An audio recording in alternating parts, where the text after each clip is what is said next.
What is wellness? I think of the image of wellness as like pure joy. The important thing is for people to choose, like, what do you want to do? Wellness are the things your grandmother told you to do. When you really start to think about it, the answer feels more complicated. I'm Maya Feller, registered dietitian nutritionist and author. And I'm Dr. Kavita Patel. We're the hosts of Well Now, Slate's new podcast on wellness. Join us every Wednesday as we tackle that simple yet important question, what does it mean to be well?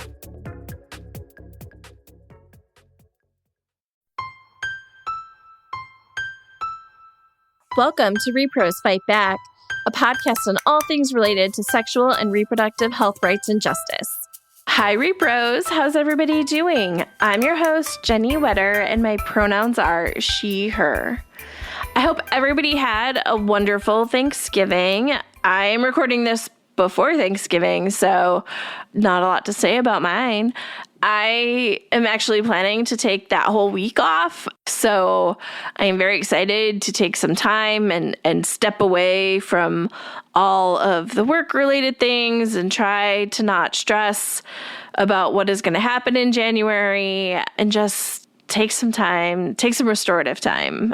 It's one of those, I need to take some days off before the end of the year, so I'm really looking forward to having some time to, I don't know, maybe binge the Great British Baking Show. Yes, that is where I am on my stress, that I need to watch the Great British Baking Show.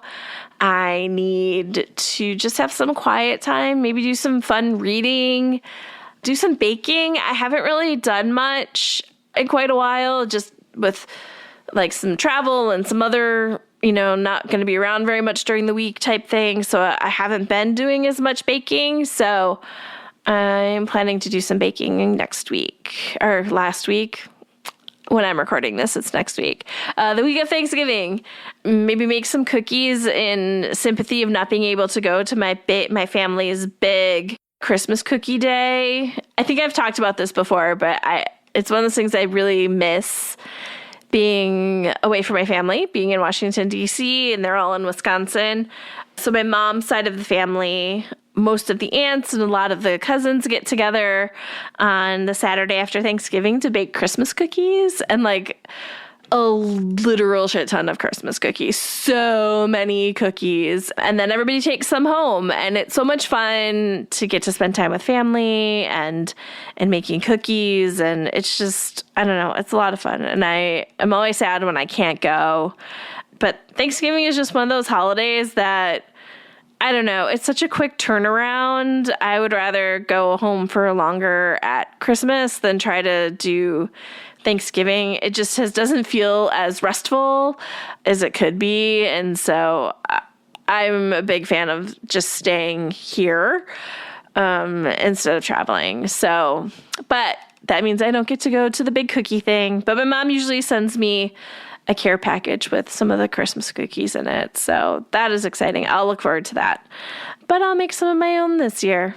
I don't know what, but I have a whole week to figure it out.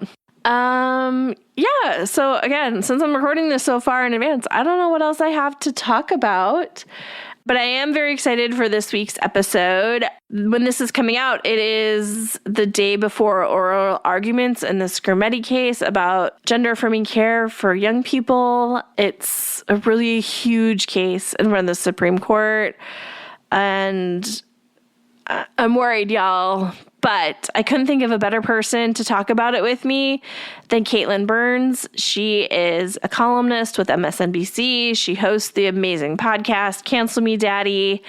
And she is one of the new co-owners of the great new blog called the Flytrap. And y'all, you should definitely check it out and support it if you can. They have so much great writing, so many great people there. And yeah, I really enjoyed it since it has started. It is brand new. It just started, I think, on Election Day, if I remember correctly. So definitely worth checking out. But also, for sure, make sure to check out Katelyn's writing at MSNBC and also Cancel Me Daddy podcast. I'm a huge, huge fan. Okay, with that, let's go to my conversation with Katelyn. Hi, Katelyn. Thank you so much for being here today. Yeah, thanks for having me on. It's been a minute. I know. And you have so much going on, and I'm going to let you do that when you introduce yourself. But y'all, I am so excited about all the things that Katelyn is working on right now. So, Katelyn, would you like to introduce yourself? Oh, God. Where do I start? Katelyn Burns, most commonly known as a columnist for MSNBC. I was previously the first ever openly trans Capitol Hill reporter. And recently, me and 9 other amazing writers / artists / creators started a new publication called the Flytrap, which is our sort of collective, cooperatively owned feminist answer to, like, the death of Jezebel. I know Jezebel's still around, but, like, it's not quite the same. And we have revamped my podcast, Cancel Me Daddy, with new co-host Christine Grimaldi. So very excited about that as well. I know. I was so excited for the podcast coming back, and I never miss an episode. I love it so much. I was so excited to be part of the... My brain is like, nope, words aren't going to come. The support for the original launch of the Flytrap, so super excited. The Kickstarter. Thank you. It was like not coming at all. Everybody, you should definitely check out the Flytrap. It has had great pieces and is definitely worth checking out. Yeah, Christine's piece this week, The Red Mass Went Up My Ass. I edited it, and Tina Vasquez was the copy editor on it, but it's a fantastic piece. There is a paywall, but it is definitely worth the price of subscribing. I'm excited. It is in my inbox. I have not had a chance to read it. Yesterday was a little chaotic, but I will hopefully get to it today. Yeah. Okay. I guess that's like the good news portion of our conversation. Mm-hmm. Let's turn to this episode is coming out the day before the Skrmetti case is argued in front of SCOTUS. So let's talk about this case and what's at stake. Yeah, so this case is about gender-affirming care for youth bans. 1 second here. My brain has gone blank. I feel you, I forget man. which state it's about. Tennessee. Tennessee, yes, thank you. It's about Tennessee's gender-affirming care ban, where, all of these bills are exactly the same.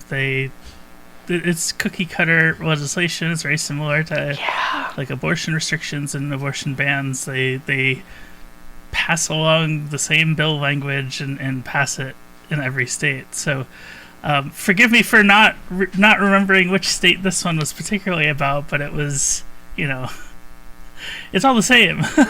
And start with young people, right? Yeah.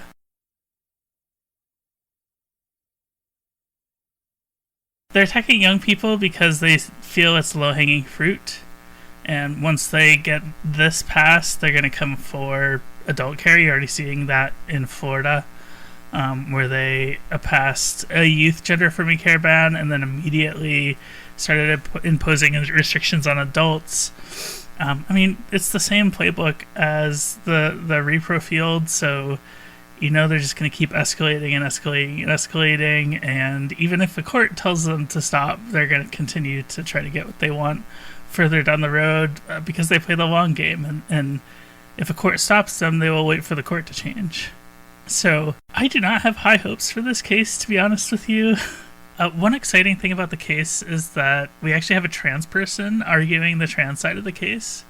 It's Chase Strangio from the ACLU, who I couldn't think of a better person to argue the case. I don't know why I had it in my head that he had already argued in front of the Supreme Court. So then when I started seeing that he was doing it, I was like, as the first, I was like, wait, yeah. I thought that already happened. He was second desk, I believe, for that one. Oh, okay. Yeah. So I wasn't totally making things up. Yeah. Okay. Yeah, so Chase is going to be arguing the case.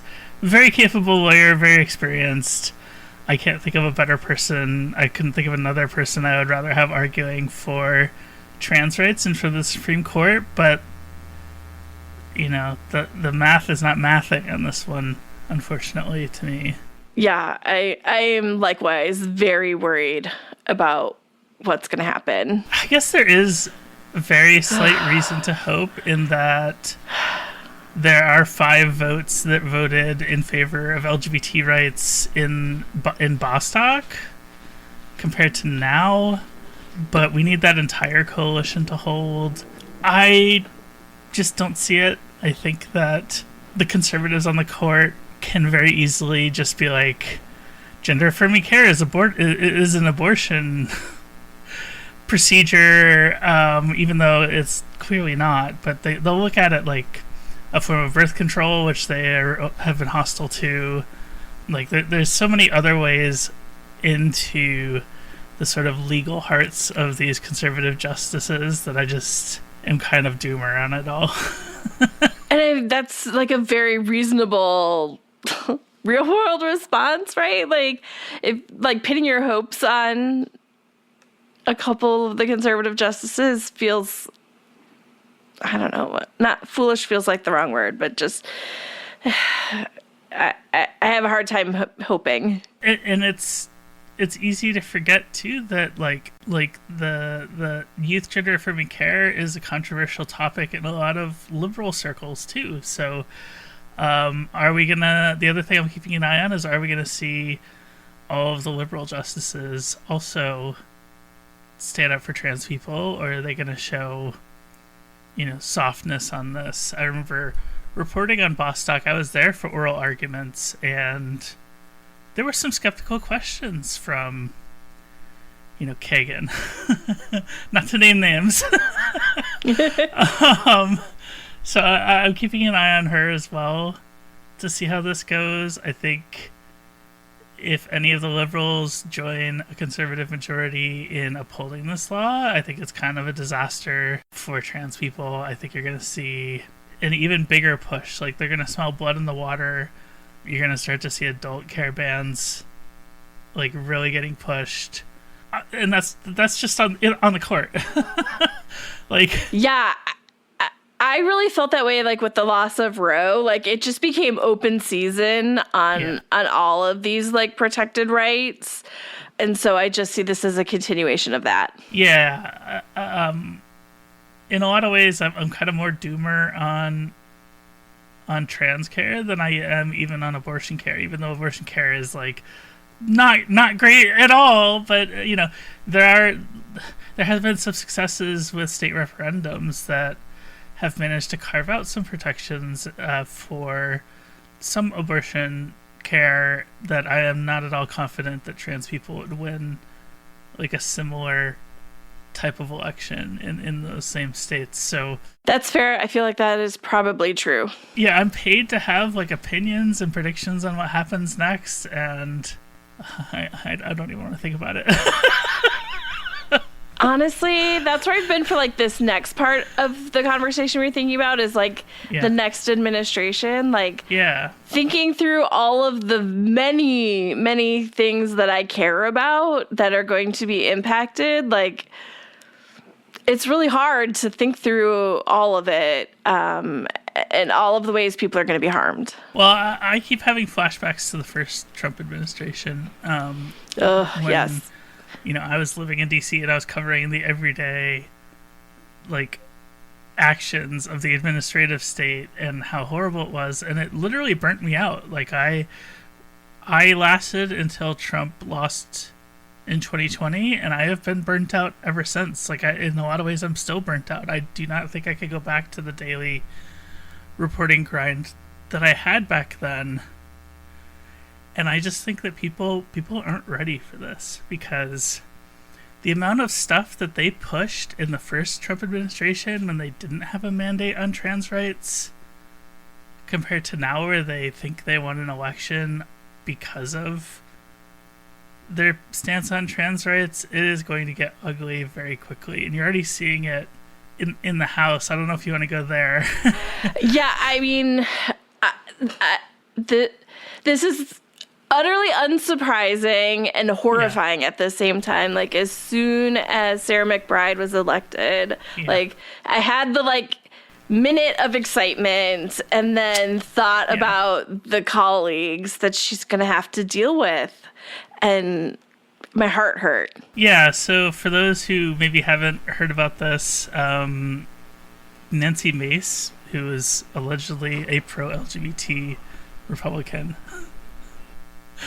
obviously not, is pushing really hard for rules that would basically ban trans people from using the Capitol Hill bathroom in accordance with their gender identity. This one hits home for me as somebody who used to be a Capitol Hill reporter and has taken many bathroom breaks on the Hill in the women's room.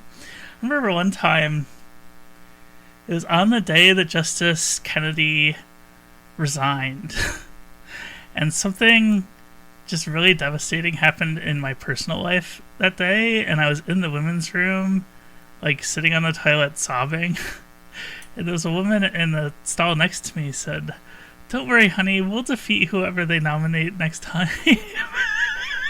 And I'm like, no, I'm not crying over the Supreme Court. But yeah, so you have Nancy, sorry, sidetracked there. But you have Nancy Mace, who's like on this all-out push to basically target Sarah McBride. And let's not forget, it's not just McBride, it's all of the aides on Capitol Hill, including Republican aides who are trans. Like, they don't want us to know about that, but there are quite a few stealthy trans people who are aides for Republicans who would have to out themselves under these rules as well. Like, if I ever went back and reported on Capitol Hill, like, the rule would require me to use the men's room. I don't even know where the men's rooms are on the Hill.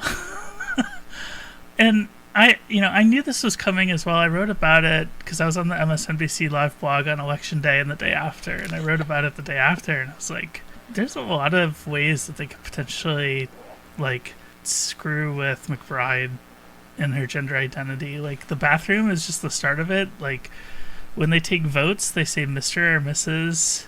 or Ms. Like, I forget the name of the role, but it's the person who records the vote will say, Ms. McBride, and she'll say yay or nay. They could potentially put in place rules that require her to be addressed as Mr. Like, there's all kinds of things that they could potentially do besides the bathroom thing. Yeah. And I don't know what Democrats can do. I think they have the votes to pass anything they want on these rules. Like, Speaker Johnson said he'll bring it up for a vote, and he wouldn't say that if he didn't know that he had the votes. So, we'll have to see in January where this goes. And I have no faith at all that the Democrats will be able to spin this into the overplayed hand that I think it is. It just makes them seem small and petty to me, but like, yeah, I don't know. I just really feel for Sarah and what she is going to have to be dealing with on a day-to-day basis. And I have to say, like, her reaction to this so far is so much more gracious than I could ever imagine being in her shoes. Yeah, I don't know that I agree with her approach on this, actually, because she's doing the whole, I was elected here to solve real problems, not this. And I'm like, well, they're going to humiliate you regardless. And do you really want your constituents, like, seeing you, like, take the hit on that? Like, I think there's value in defending yourself. I think there's value in Democrats defending a colleague. and I think trans constituents in particular need to see at least some semblance of defense being played here. We tried the silent high road with the Harris campaign. I mean, Harris didn't even mention trans people, and you have just hundreds of pundits now blaming her election loss on trans people. Does the high road work anymore?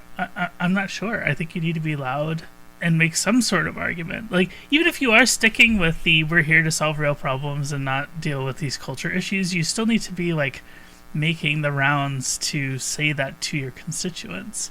And if they don't hear it from you, they're just going to absorb the message from the other side, which is, quote unquote, Sarah McBride is a man. She should be in the men's room. And they go, oh, that makes sense. Okay, yeah. And if there's no counterbalance to that, there's only one message out there.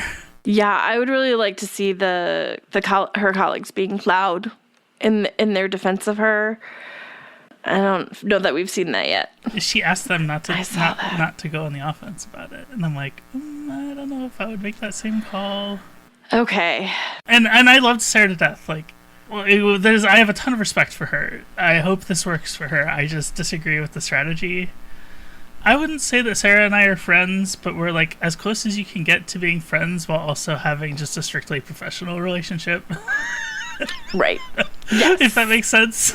Absolutely. Like, we've never really hung out outside of like work situations, or I wrote a profile of her where we got coffee one time, but that was like me interviewing her. Like, yes. Okay, so I think the other thing I'm starting to also think about is all the ways we're going to see just attacks on trans rights, but also just like gender as well. You know, we've been seeing that bubbling up in the global space a lot, and I think it's really primed to like spread much further now. Yeah, I mean, if you look at who Trump is nominating for his cabinet, it seems like his first demand is that you be credibly accused of sexual assault. I think there's definitely room for attacks on that front, you know, especially as it relates to trans people, because you say you want to protect women, but here you are putting Matt Gaetz as the Attorney General and also covering up his House ethics complaint about statutory rape. Like I know pointing out conservative hypocrisy like doesn't really work, but it's really frustrating. Yeah. And I think that, and I've had this message on your podcast before, but the thing that we all have to remember is that they're all attacking us in the same way. So it doesn't matter if they're attacking me, it doesn't matter if they're attacking you, it doesn't matter if they're attacking an 18-year-old, pregnant girl from Texas. It's the same vector, it's the same attacks, and we need to stick together. Agree. Like, I think that is such an important point of like, they're trying to peel us off from each other by seeing, this isn't my fight. And I think more than ever in this new version of the Trump administration that we're going to see, we need to really lock arms and show up for each other. And sometimes, like, I think we've talked about this before, like, the trans community is often very good about showing up for abortion rights, but the rePRO community isn't always as good about showing up when there are attacks on trans rights, and we need to be there. I'd love to see people turn out at the Supreme Court for oral arguments. I hope so. I don't know that they will. I was trying to get a place to hire me to go write about and cover the oral arguments, but so far I've been unsuccessful. Which, again, shocking. But also not. No. Like, I'm not ready for, we talked about the burnout from the first version of the Trump administration. Like, already having, like, meetings and, like, coalitions and stuff and getting, like, all of these flashbacks to, like, all of the, like, game planning and having to think through all of the various ways and, like, the fast and furious ways that all of these things were attacked and trying to keep up. And I'm already, like, I'm tired. What, you mean to tell me you're not ready for Roger Severino to come back into government? I kept feeling like before the election being like, I can't do this again. I can't. Like, we've never had a chance to recover, like, between the pandemic, the loss of Roe. Like, it's just been like this constant, like, emotional and like the burnout. It just never went away. And like now it's like gonna escalate again so much. And the thought of doing it again makes me tired, but I feel somehow, I don't know how this happened. Like, before the election, I was definitely like, I can't do this again. Like, I just physically do not think I can. But somehow I have found in the last, like, week, it's going to be hard, but I'm not leaving. You're like Wolf of Wall Street. I'm not fucking leaving.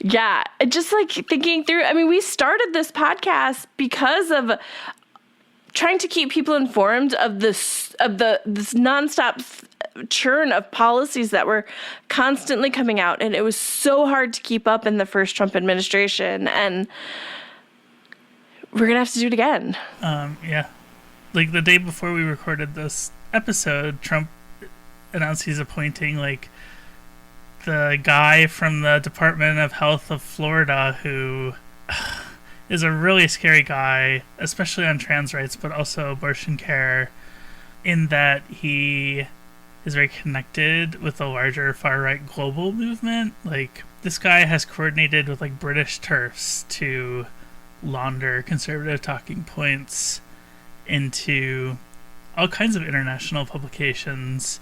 They do like fake health analysis that relies on made-up data, and he's going to be, I think I read, Assistant Secretary of Health, which is not good and very scary for all of us. But this is what we have. We do not have the courts, we do not have the White House, we do not have Congress, and we're just going to have to find ways to resist. Yeah, and this is one of those things that I also think, as we're hearing, the abortion conversation around Comstock, like, I keep trying to be that, like, little bird of, like, but also it's not going to stop at abortion, right? Like, no. Abortion may be one of the things explicitly listed in Comstock, but don't think they're not going to try to expand it to gender-affirming care and other rights as well. Buddy, Cinder has to be a part. There's the cat. Yeah, I think they're already talking about coming for birth control, which, the smart, centrist, neoliberal pundits said, no, they won't do that. And they're already wrong.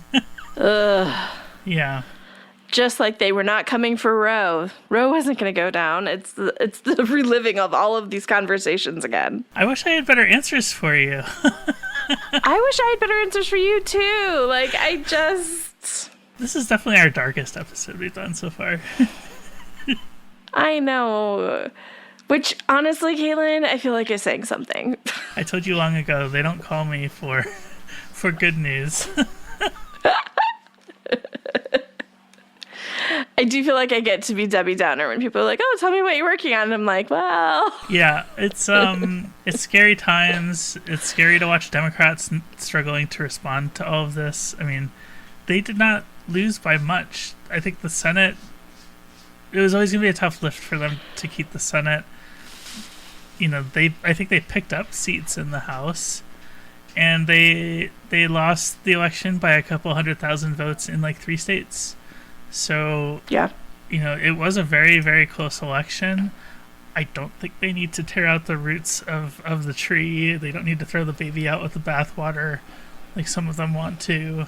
I don't think trans people lost the election, which I keep coming back to. No, and I am really worried about that. The way that it seems to be keeps coming up as the thing we need to talk about. And I mean, Trump ran $215 million worth of anti-trans ads, and Harris didn't mention trans people once. Like, I don't think she said the word trans through her whole election. If she did, it was once or twice. She answered like 2 questions from NBC and Fox about trans people in the most milquetoast, mealy-mouthed way possible. The Democrats just didn't put up a fight back. Like, I don't know how you can say that lost the election. If anything, it was your lack of response or being scared of the issue, I think, is probably the bigger problem, is what, caused whatever public reaction, I guess you can say, to those ads. Like, you can't just let those things linger without a response. I don't know what to say. Yeah, that's kind of how I feel right now, is like really at a loss. And like, people keep asking about where I'm at. Like, do I have hope? And I think where I've come down is I have hope. I have hope because I have to have hope. Because otherwise, what am I doing? Like, I could do other things with my time that would not burn me out and be so emotionally draining if I honestly thought that we couldn't win and that we wouldn't get there. And And I know people are going to be harmed in the meantime, and that is it's so devastating. I want to win now, but I have to keep fighting because I know that we will get to the future we want with bodily autonomy for everybody. But it's not an immediate win, and that to me is devastating. To bring this back to the Supreme Court case, if the conservatives do rule against trans kids, they're going to cite Dobbs. Like, that will be the first citation at the top. And I don't know how else to say it other than, like, we are all fighting the same fight. And that is the particularly frustrating part about watching the Democrats flounder on this. Like, Trump ran $215 million of anti-trans ads, and there's nothing stopping from Harris from taking that and being like, they're trying to do to trans people what they did to abortion. Let me tell you about abortion. And that was their issue, right? Like, that was their bread and butter issue. It's such an easy pivot for them to just link the two issues, and people would be like, oh, yeah, like, why is the government getting all up in their business about this stuff? Like, do we really need government genital inspectors so my child can play middle school volleyball? Like, yeah. There's so many ways to fight back against the message that they had, and there was just no fight back whatsoever. And I would love for Democrats to realize that, like, issues do not exist in a silo. Abortion is a kitchen table issue if you're pregnant and need an abortion. Like, losing gender-affirming care is a kitchen table issue, an economic issue for me. Like, figuring out how else to get the hormones that I need to survive. Seriously. Is an economic issue for me.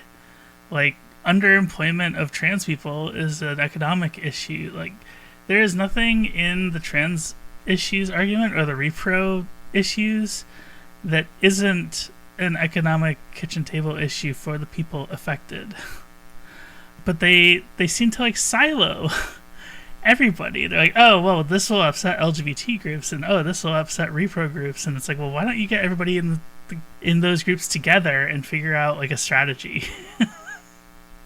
Why don't we, you call yourselves politicians, why don't you do politics? I know that's hard. I know that might threaten some consultant paychecks. But at some point you have to make an argument. Sorry, I am very, very Debbie Downer right now.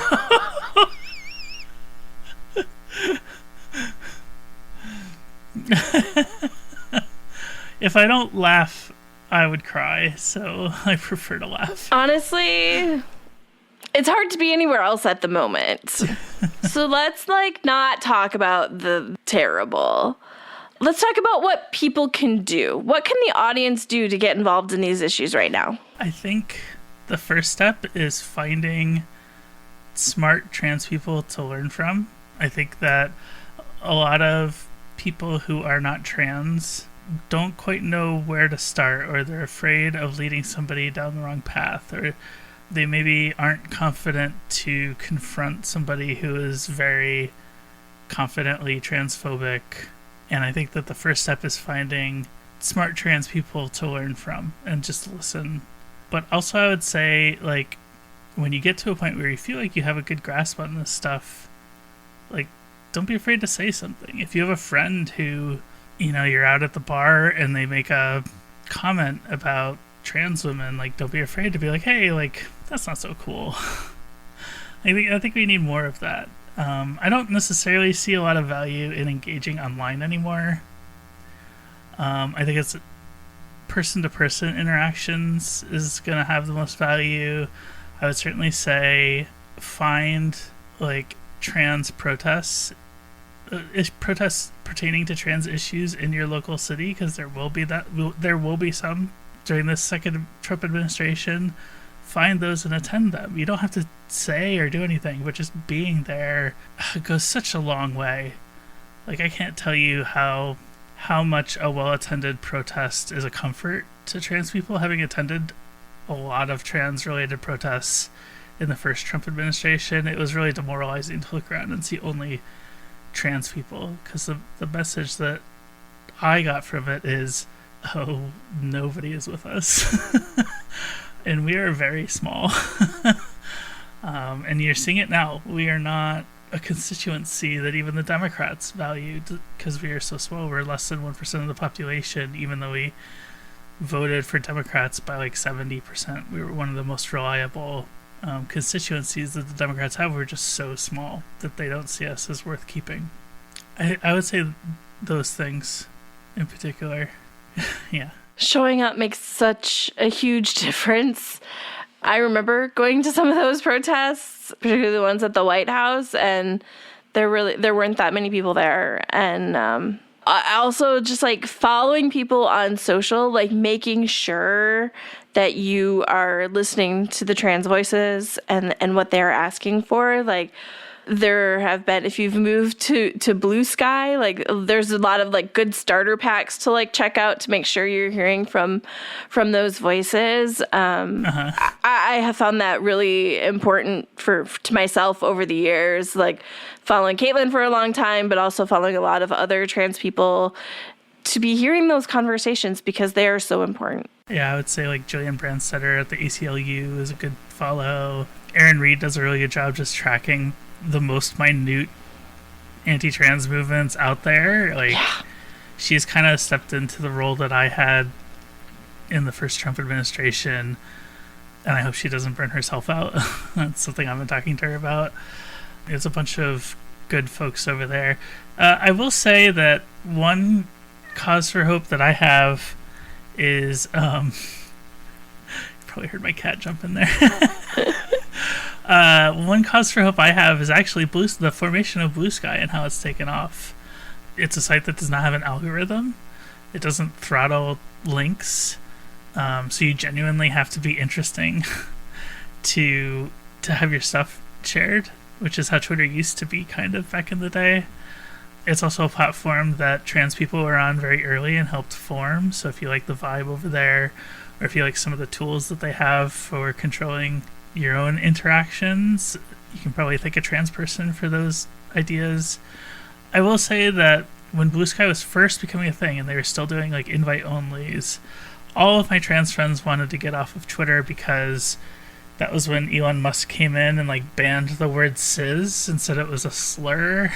So like that one interaction led so many trans people to leave the site. Like, I lost so many I forgot about that. followers over the last couple of years on Twitter because of how increasingly toxic it became. So, well, and again, you could see like the algorithm being throttled. Like, I interact with your stuff a lot, and you disappeared for so long, where I would maybe see a post or something. Like, I would have to specifically go to your page to see your things. I eventually just stopped posting there. Like, I'd go whole weekends without even visiting Twitter. Yeah. And unfortunately, I do have the old social media addiction back now that I'm on Blue Sky. Well, at least it's a better place. But I do think it's a place that we can organize and have real conversations. You know, it's really nice to... Because I am a larger account. I have been for a long time. I get a lot of trolls. And what always ended up happening was I would block somebody on Twitter, but I have 70,000. I don't anymore, but I had 70,000 followers who all wanted to interact with that one guy that I blocked. And with the nuclear block at Blue Sky now, somebody can make a little comment and I can block them and they disappear out of my mentions and nobody else will see them. So that's great. It's really nice for people like me to not have to deal with the fallout of like somebody being a dickhead in my mentions. But it does give me hope for going forward that we don't necessarily have to do our online organizing on the fascist diamond mined failson website. Yeah. rePROs finally moved over to Blue Sky. We're still on Twitter, but I think we're going to be severely cutting back, like just probably sharing the episodes type thing and not doing other engagement there as much. That's where I'm at with Twitter as well. Yeah. Well, Katelyn, as always, it was wonderful having terrible conversation with you. Thank you. It was really nice to be here, and apologies for not being able to remember anything at the beginning of this episode. You're good. I'm flying to Europe today, so I have a lot going on. Okay, well, thank you. I am coming back, though. Yes, come I'm back. not leaving. If you have any questions, comments, or topics you would like us to cover, always feel free to shoot me an email. You can reach me at Jennie, Jennie, at reprosfightback.com, or you can find us on social media. We're at rePROs Fight Back on Facebook and Twitter, or rePROs FB on Instagram. If you love our podcast and want to make sure more people find it, take the time to rate and review us on your favorite podcast platform. Or if you want to make sure to support the podcast, you can also donate on our website at reprosfightback.com. Thanks all.